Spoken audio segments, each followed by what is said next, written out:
Hi viewers, welcome to our channel. Present మనతో పాటు దాము బాలాజీ గారు సీనియర్ జర్నలిస్ట్ ఉన్నారు. వారితో ఒకసారి మాట్లాడు. నమస్కారం సార్. నమస్తే. సార్, అంబటి రాంబాబు గారు మరొకసారి జైలుకు వెళ్లే అవకాశం ఉందని చెప్తున్నారు సార్. ఆల్రెడీ అతని పైన చాలా కేసులు నమోదయ్యి 18 రోజుల పాటు జైల్లో ఉన్నారు. మళ్ళీ బయటకు వచ్చేసారు. ఇప్పుడు ఏంటంటే ఇంకో కేసు కూడా నమోదైంది, మళ్ళీ వెళ్లే అవకాశం ఉందని చెప్తున్నారు. మరి ఏం కేసు నమోదైంది, ఇంకోసారి జైలుకు పంపిస్తారా, ఏం చెప్తారు సార్ దీనికి సంబంధించి? అంబటి మళ్ళీ జైలుకి వెళ్తాడు అన్న వార్తలు నిన్నటి నుంచి వస్తున్నాయి. యాక్చువల్గా ఆయన గతంలో కూడా బెయిల్ వచ్చినాక స్వీట్లు కూడా పంచుకున్నారు, మనం వెళ్ళిపోతామని. ఇక్కడ వాళ్ళ కూతురు ఫ్యామిలీ కూడా స్వీట్లు అందరికి పంచారు. ఆ వీడియోలు కూడా బయటకు వచ్చాయి. కానీ మళ్ళీ ఒక పాత కేసు 2023 సంక్రాంతి అప్పుడు ఈయన అక్కడ పోటీలు నిర్వహించి వాళ్ళకి పెన్షనర్ల దగ్గర బలవంతంగా 200 పైన వసూలు చేశాడని ఒక జనసేన నాయకుడు పెట్టిన కేసు ఉంటే దాంట్లో పీటీ వారెంట్ తీసుకెళ్లి కోర్టులో వేస్తే కోర్టు రిమాండ్కి పెట్టింది. అలాగే 8 రోజుల్లో 36 కేసులు పెట్టారు. గతంలో కూడా కేసులు ఉన్నాయి. ఓవరాల్గా 44 కేసులు అంబటి రాంబాబు మీద ఉన్నాయి. అయితే అందులో ఒకే నేరం కింద అనేక ఎఫ్ఐఆర్లు నమోదైనాయి కాబట్టి కోర్టు కూడా ఎలాగే చేస్తారు. ఒక నేరం జరిగినప్పుడు ఒక ఎఫ్ఐఆర్ ఉండాలి తప్ప సేమ్ క్రైమ్లో మీరు మల్టిపుల్ ఎఫ్ఐఆర్స్ ఉండకూడదు అనేది కోర్టు చెప్పింది. వాటన్నిటిని కూడా ఎవరైనా కంప్లైంట్ ఇస్తే ఆ కంప్లైంట్ని 161 స్టేట్మెంట్ కింద తీసుకోండి, అంతేగాని దానికి ఎఫ్ఐఆర్ చేయకండి అని కూడా కోర్టు చెప్పింది. అందువల్ల కూడా ఈయనకి చాలా కేసులు పెట్టినప్పటికి కూడా అవన్నీ నిలబడలేదు. ఉన్న కేసులు, ప్రధానమైన కేసుల్లో ఆయనకి అన్ని బెయిల్ ఇచ్చుకుంటా వచ్చేసారు కోర్టులు. ఆయన కూడా గట్టిగా, ఆయన స్వయంగా అడ్వకేట్ ప్రాక్టీస్ కూడా చేశాడు. అందువల్ల ఆయన కూడా గైడ్ చేసుకొని అడ్వకేట్ల టీమును పెట్టుకొని కరెక్ట్గా ఎట్లా ఈ కేసుల్ని మనం ప్రజెంట్ చేయాలి, ఫ్యాక్ట్స్ ఏంటి, ఇవన్నీ కూడా ఆయన స్వయంగా చూసుకోవడం వల్ల మిగతా వైసీపీ నాయకుల్లాగా ఆయన నెలల తరబడి లేరు. ఇప్పుడు మనకి వల్లభనేని వంశీ లాంటి వాళ్ళు 4 నెలలు 5 నెలలు జైల్లో ఉన్నారు. చాలామంది ఎక్కువ రోజులే జైళ్ళల్లో ఉన్నారు. పోసాని కృష్ణమురళి కావచ్చు, చెవిరెడ్డి భాస్కర్ రెడ్డి కావచ్చు, ఇంకా కొంతమంది వైసీపీ నాయకులు జైల్లోనే ఉన్నారు. కానీ ఈయన త్వరగా 44 కేసులు ఆయన మీద ఉన్న కేవలం 18 రోజులే ఉన్నాడంటే ఆయన ప్లానింగ్ కావచ్చు. అట్లాగే ఈయన మీద పెట్టిన కేసులు కూడా 7 ఏళ్ళు జైలు శిక్ష లోపల ఉన్న కేసులు కావడం. ఇప్పుడు ఈ మధ్యకాలంలో ఏంటంటే 7 ఏళ్ళు కంటే తక్కువ సంవత్సరాలు జైలు శిక్ష పడే అవకాశం ఉన్న కేసుల్లో అరెస్టులు చేయకూడదని సుప్రీంకోర్టు పదే చెప్తుంది. కొత్తగా వచ్చిన బిఎన్ఎస్ ఈ చట్టాల పరిధిలో 7 ఏళ్ళ కంటే పైనున్న సెక్షన్లోనే వాళ్ళని అరెస్టులు చేయాలి తప్ప అదర్వైజ్ వాళ్ళని అరెస్ట్ చేయకూడదు. వాళ్ళకి నోటీసులు ఇచ్చి పిలిపించి విచారించాలి అనేది సుప్రీంకోర్టు పదే చెప్తుంది. కాబట్టి ఆ గైడ్లైన్స్ని హైకోర్టులు కూడా కింది కోర్టులకు చెప్తున్నాయి. కింది కోర్టులు ఏంటంటే ఇవన్నీ పట్టించుకోకుండా పోలీసులు ఎవరిని తీసుకొచ్చినా వాళ్ళకి గుడ్డిగా రిమాండ్ ఇచ్చేయడం జరుగుతుంది. దీని మీద కూడా ఆంధ్రప్రదేశ్ హైకోర్టు చాలాసార్లు కింది కోర్టులో మ్యాజిస్ట్రేట్లను కూడా గట్టిగానే చెప్పింది, ఇలాగ మీరు చేయకండి. రెండోది ఏంటంటే ఎటువంటి కంప్లైంట్ ఇచ్చారు, ఆ కంప్లైంట్కి రెలవెంట్ సెక్షన్లో పెట్టారా లేదా అనేది కూడా ఇంపార్టెంట్.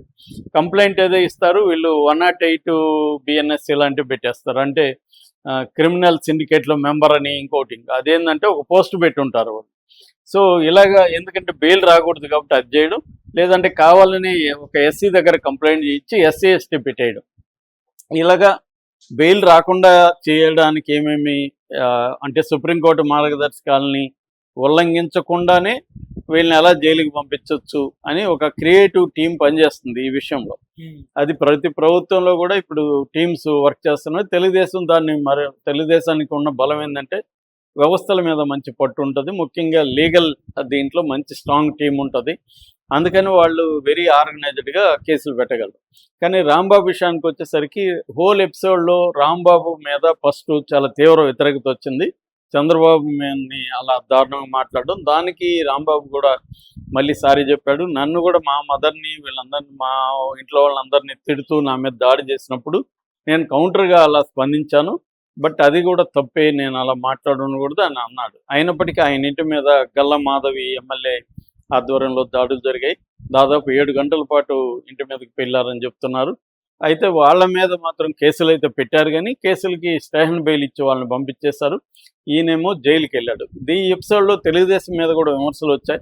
సరే రాంబాబు చేసింది దారుణమైన తప్పే, కానీ మనం దాడి చేయడం వల్ల మంది ఫోకస్ అవుతుంది, రాంబాబు పక్కకి వెళ్తుంది, ఇది కరెక్ట్ కాదు. రెండోది జగన్ని మనం ఇంతకాలం దీనికే కదా విమర్శించాం, అరాచకంగా ఉంటాడు, దాడులు చేస్తారు, ఇవన్నీ చెప్పినప్పుడు మనకి జగన్కి తేడా కనబడాలి కదా అని తెలుగుదేశంలో కూడా ఒక వర్గం మాట్లాడడం మొదలుపెట్టింది. కానీ రాంబాబు జరగానే మళ్ళీ జోగి రమేష్ మీద కూడా జరిగింది. సో ఇక్కడ ఏంటంటే టిట్ ఫార్ టాట్ లాగా రివెంజ్ పాలిటిక్స్ అనేవి బేసిక్గా కంటిన్యూ అవుతున్నాయి.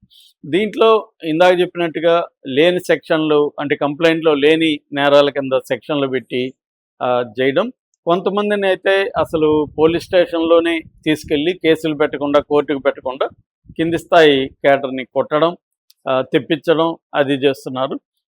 ఇంకొన్నిసార్లు ఏంటంటే కేసులు, నెంబర్ ఆఫ్ కేసులు పెట్టేసి ఒక కేసులో బెయిల్ వస్తే ఇంకొక కేసులో పీటీ వారెంట్ ఇష్యూ చేసి అలాగా మ్యాక్సిమం జైళ్ళల్లో ఎలా పెట్టాలి అంటే, మన దేశంలో ప్రాసెస్ ఇస్ ద పనిష్మెంట్ అంటారు.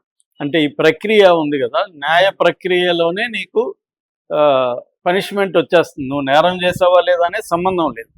నీ మీద నేరం ఆరోపించడం, కోర్టులకు పెట్టడం, పనిష్మెంట్ కూడా పడిపోతుంది. అంటే నువ్వు నెలల తరబడో సంవత్సరాల తరబడో జైల్లో నిర్దోషిగానే ఉంటావు, దోషిగా ప్రూవ్ కాకుండానే ఉంటావు. అది ఇవాళ జరుగుతున్న, దేశంలో జరుగుతున్న ప్రాసెస్.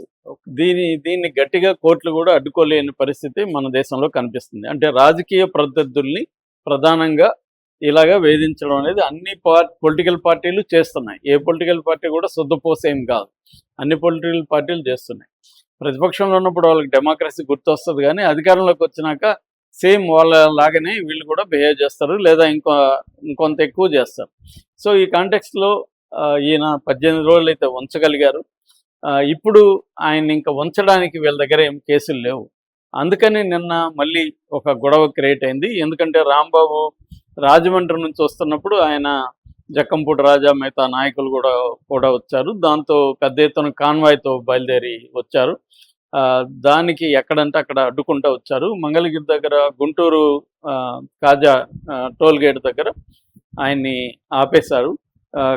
వెహికల్స్ అంతా వెనక్కి వెళ్ళిపోవాలి, వెహికల్స్ కలవలేదు. ఇక్కడ 30 పోలీస్ యాక్ట్ 30 ఉంది, సెక్షన్ 30 గుమ్ముకోవడానికి లేదు, ఓన్లీ 3 వెహికల్స్కే పర్మిషన్ అనేది మాట్లాడారు.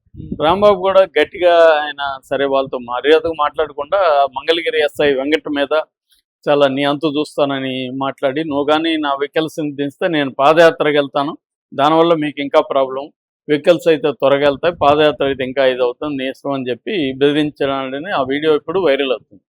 దాని మీద ఇప్పుడు మంగళగిరి పోలీసులు కేసు పెట్టి ఆయన మళ్ళీ జైలుకి పంపించాలన్న ప్లాన్లో ఉన్నట్టుగా తెలుస్తుంది. సో ఆయన కూడా చెప్పాడు, నేను ఈ ప్రభుత్వం రాగానే జైలుకి వెళ్ళడానికి రెడీగా సిద్ధమైపోయానని మానసికంగా. ఇప్పుడు 18 రోజుల్లో నేనేమి జైల్లో బాధలు అనిపించలేదు, నిజానికి ఎంజాయ్ చేశాను, మళ్ళీ జైలుకి రావడానికి కూడా నాకేమీ అభ్యంతరం లేదు, నేను ఈ ప్రభుత్వాన్ని కూల్చే వరకు నేను పోరాటం ఆపనని అతను కూడా చెప్పాడు. నేను కూడా చెప్పాను, ఒక ఆయుధాన్ని మనం ప్రత్యర్థుల మీద పదే అదే వాడుతూ ఉంటే అది పనిచేయడం, ఎఫెక్ట్ పోతుంది. ఈ ప్రభుత్వం అది నేర్చుకోవాలి. అంటే మనం కేవలం అరెస్టుల ద్వారానే భయపెడదాం అనుకుంటే ఇంకా వాళ్ళు దాన్ని ఎమోషనలైజ్ చేయడం, దాని చుట్టూ ఒక బల ప్రదర్శన చేయడం, కేడర్లో వైలెన్స్ని క్రియేట్ చేయడం, ఇది వాళ్ళు చేస్తున్నారు ప్రత్యర్థులు. కాబట్టి ఇది ఎంత ఎఫెక్టివ్గా వీళ్ళు చేయగలుగుతున్నారు అనేది చూడాలి. మరోపక్క చేయకపోయినా వీళ్ళకి విమర్శలు వస్తున్నాయి కేడర్ నుంచి. అంటే మేమేమో దెబ్బలు తిని జైలుకి పోయినాం 5 ఏళ్ళు, వీళ్ళేమో ఎవరైనా చర్యలు తీసుకోవాలని. ఇప్పటికి కూడా కొడాలి నాని టచ్ చేయలేదు, రోజాని టచ్ చేయలేదు, అతను ఎవరు దూరంపూడి చంద్రశేఖర్ రెడ్డిని కడ్రాయిడ్తో లాక్కొస్తున్నాడు పవన్ కళ్యాణ్. ఆ మధ్య కూడా వెళ్ళి షీట్ ద షిప్ అన్నాడు, బియ్యం రెడ్డి అన్నాడు, ఇప్పుడు మరి ఆయన ఏమయ్యాడు? సో ఇవన్నీ కొంతమంది, అట్లాగే సజ్జల రామకృష్ణారెడ్డి కానీ వాళ్ళ కొడుకు కానీ భార్గవ్ రెడ్డి కానీ కొంతమందిని క్లియర్గా పక్కన పెట్టారు. పెద్దిరెడ్డి రామచంద్రారెడ్డి అయితే ఫైల్ కాల్ చేసినారని అప్పుడు పెద్ద హంగామా చేశారు అన్న విమర్శలు తెలుగుదేశం మీద కూడా వస్తున్నాయి. వీళ్ళు ఎందుకంటే రెడ్ బుక్ పెట్టి మేము రాగానే వీళ్ళందరి కథ చూస్తూ ఉన్నారు కాబట్టి అందరి కథ చూడట్లేదు అన్న విమర్శ ఇది వస్తుంది. అంటే తెలుగుదేశానికి ఇటు కేడర్లో ప్రెజర్ ఉంది, అటేమో వాళ్ళ మీద రెవెన్యూ తీర్చుకుంటే వ్యతిరేకత మళ్ళీ వితిన్ ద తెలుగుదేశంలోనే వస్తుంది. ఇది కొంత సెన్సిటివ్ ఇష్యూని చంద్రబాబుకి కానీ లోకేష్కి కానీ దీన్ని డీల్ చేయడం అనేది అంత ఈజీ అయితే కాదు ఇవాళ ఉన్న పాలిటిక్స్లో. సో ఈ నేపథ్యంలో అంబటి రాంబాబు మళ్ళీ జైలుకి వెళ్తాడంటే ఆయన రెడీగానే ఉన్నాడు. దానివల్ల ఆయనకి పెద్ద నష్టం లేకపోవచ్చు, మెంటల్గా ప్రిపేర్ అయినాడని. కానీ తెలుగుదేశానికే వీళ్ళు వేధిస్తున్నారు, బెయిల్ వచ్చినా కూడా మళ్ళీ కేసులు పెడుతున్నారని ఒక చెడ్డ పేరు అయితే తెలుగుదేశానికే వస్తుంది. Okay sir, thank you so much.